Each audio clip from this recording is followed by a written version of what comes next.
less than a week out from Wodapalooza, which is a huge CrossFit competition that happens down here in Miami, Florida at Bayfront Park. This is the 10th anniversary. It's also my 10th time competing at Wodapalooza. I've been doing it ever since the very first year in 2012. It's been quite the journey. I've seen the event grow a ton. I've grown a lot alongside it. I'm excited to celebrate a decade of fitness with everybody. I'm doing team this year. I'm teaming up with some of my best friends, Chandler Smith and Travis Mayer. Team name, The Boys. I think that we're gonna have a blast. Hopefully we are also able to step on top of the podium. That's always the goal, and I believe that we've got the capacity to do so and just have as much fun as we can in the process. Today, we did a ton of prep for Wodapalooza. They've already announced some of the events, some of them being double under with the heavy rope, GHD sit-ups, and it's a flip sled. We don't have one of those, so we did sandbag over the yoke to kind of simulate that movement. We also bounce back and forth on the rower and the runner in a format that we'll be doing at the event. And I think that is it in terms of Wodapalooza practice. Yesterday we practiced one of the chipper workouts and a heavy barbell workout.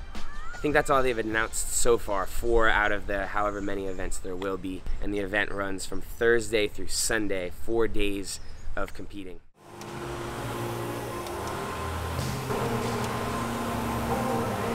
I was thinking about it the other day. The fact that Wodapalooza has been going for 10 years is impressive. I don't think I know any other CrossFit competitions that have lasted that long besides the CrossFit Games.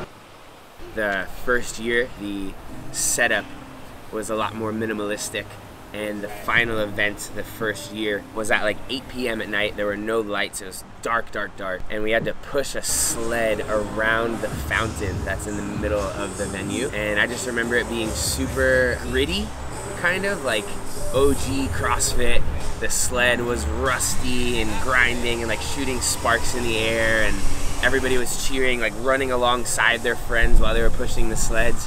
Now, obviously, the event has grown a ton, and so there are big bright lights when you're doing the evening events. There's equipment that's top of the line. They try to introduce a new piece of equipment every year. So to see that progression has been really cool.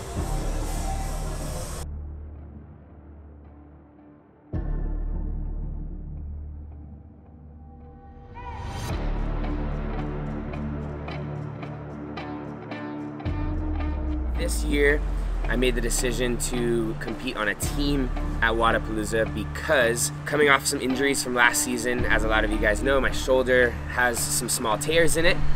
When they announced that Wodapalooza was going to be in January, games ended in August this year, so I took a little bit of time off, and when we were kind of deciding on our season plan, I told my coach Max, hey, I've participated in Wodapalooza every year, I'd like to do it again this year. He felt like only having a few months to prep from October to January wouldn't make sense for me to rush into competing individually. Individually, there's a little bit more of a demand on your body. You're gonna have to probably do more volume. You're probably gonna have to lift heavier weights. So we compromised. He said, I don't think that you should compete individually. It would rush our rehab plan. If you compete on a team, you'll still get to participate, but we can kind of stay on track with the rehab and building your aerobic base and stuff like that. So you'll jump on, and I'll be waiting. And then we'll do the same thing. Let's use that as our gauge, not that. Travis, Chandler, and myself, we're bros. We got to do the 2020 games together up at Training Think Tank, which was a unique experience. That was the year of the pandemic, and they condensed the games down to being like an in-person event at the gym. And everybody did it alone, but we were able to do it with the 3 of us. So that was kind of a special bonding experience for us. Chandler said the other day, he's just excited for Travis and I to be pointing our weapons elsewhere for a weekend. He said usually we're all kind of duking it out with each other, and so now we get to combine forces and duke it out with everybody else, which I'm super excited about.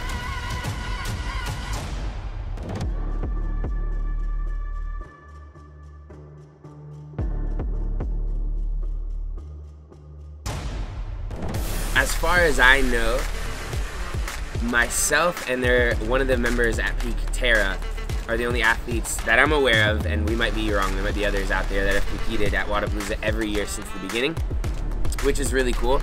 I think for me, it's always made sense to do it. Number one, because it was supporting my community. Wodapalooza started at Peak 360. Guido Trinidad, one of my best friends, is the one that created the event back in the day, so I did it to support him. But it also became a big competition where I got to test myself against some of the best athletes in the world. It's also a blast. It's super fun every year, so you want to participate for that reason. And I've always said it's in my backyard, basically, so I feel like it would be silly for me not to participate in an event that takes me 15 minutes to drive to. The taper is always really important. The way that you train in the week leading up to a competition can leave your body either optimally or not so optimally prepared to bring it. I find that if I'm competing on the weekend, I'll usually at the beginning of the week try to get in a couple more days of pretty high intensity training, like a normal training day on maybe Monday and Tuesday. This one is a little different, Wodapalooza, because it's a 4-day competition. Wednesday will probably be the day that I back off, just get some really, really light touches, do a little bit of moving so I don't get stiff, and then we compete all day Thursday. So Monday, Tuesday, kind of normal, although I like to bring the volume down. So I'll probably get into the gym, keep it short and sweet like we did today, do one Metcon, one little strength piece to make sure the lifts are feeling crisp and fresh, mobility to make sure my body's nice and healthy. That's Monday, Tuesday. Wednesday, I'll maybe light bike, light jog, and some mobility. Thursday we start competing. That's training as my taper for the week, so if any of you guys are out there competing and wondering what to do, that's kind of what I would recommend. I just read Mike Malloy's nutrition guidelines for the week of competition. They say that the week of competing you should actually try to keep everything the same that you do on a normal competition or on a normal training day. A lot of people try to like carb load or try new things like, oh, I'm competing so I want to make sure I eat more of this or fuel with this. I've been wanting to try this supplement, but that can sometimes backfire on you. So keep everything the same, hit your macros if that's what you track and follow. But on the competition days, because your output's gonna be a little higher, they say your intake should also be a little higher. So aim to eat about 20% more fuel than you do on your normal training days so that you just have surplus of energy lasting 4 days of competition.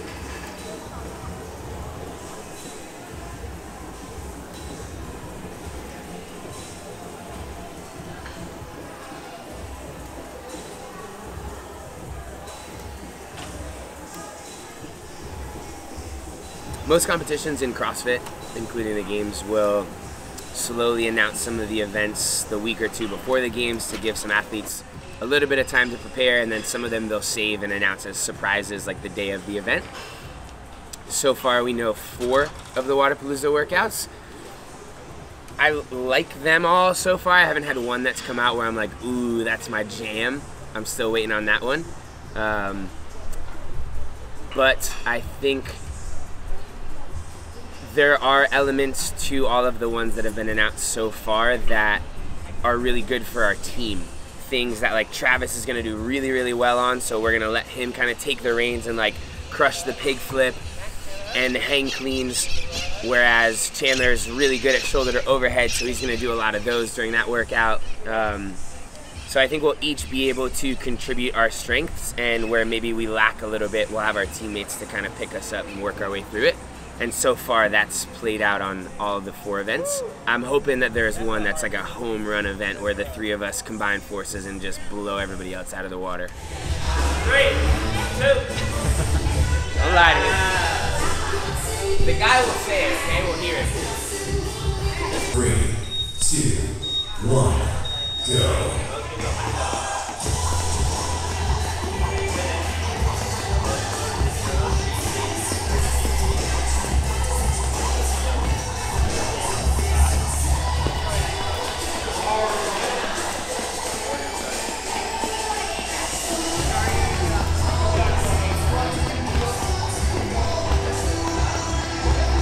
I actually am honored. I was asked to speak at the opening ceremonies at Wodapalooza this year, which I think is really, really cool.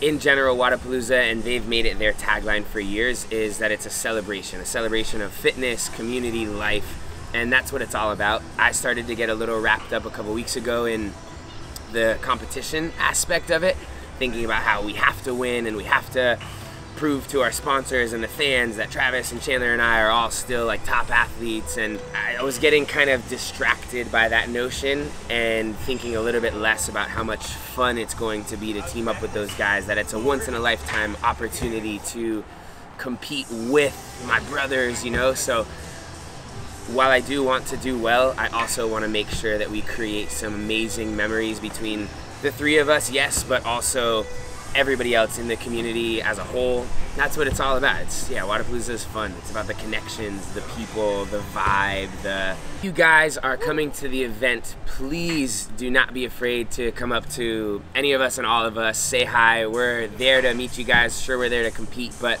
again, Wodapalooza for me is all about the connections and the moments, and those are way more special with all of you.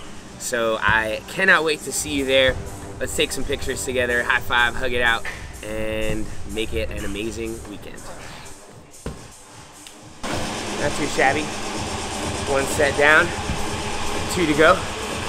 On game day, it'll be the exact same thing at the beginning, so about 2 minutes of work, and then it looks like, what, 3 minutes on the flip sled, which is a lot of time. If you guys aren't able to make it to Miami for Wodapalooza this year, you gotta come at some point, but they'll be streaming the event live on Wodapalooza's YouTube channel, and that's gonna be powered by Whoop, so make sure that you check that out.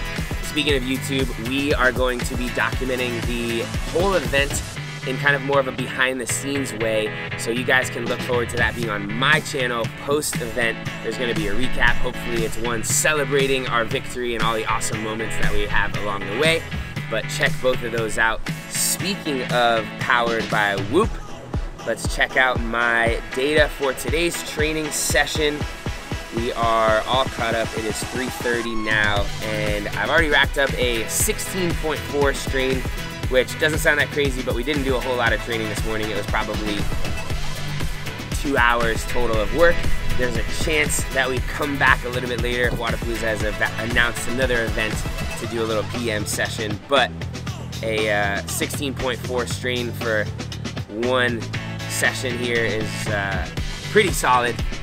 Didn't really do well on my sleep last night. I only got 6.5 hours, so leading up to the event this week, I'm gonna really try to capitalize on getting at least 9 hours of sleep. Hopefully, I can get those recoveries back up into the green. I was doing amazing last week. Recovering from COVID, I was all in the green. You guys can see it here. Lots of green recoveries because I was sleeping 10+ hours a night and just resting. And then this week, unfortunately, I've dipped down into the yellow on my recoveries because I'm back to high intensity training, and I've been slacking on my sleep a little bit, only getting like 6.5, 7 hours. So priority this week is gonna be to get those recoveries back up into the green, so come game time, I'm ready to rock and roll. Thank you for watching, and we'll see you on the other side.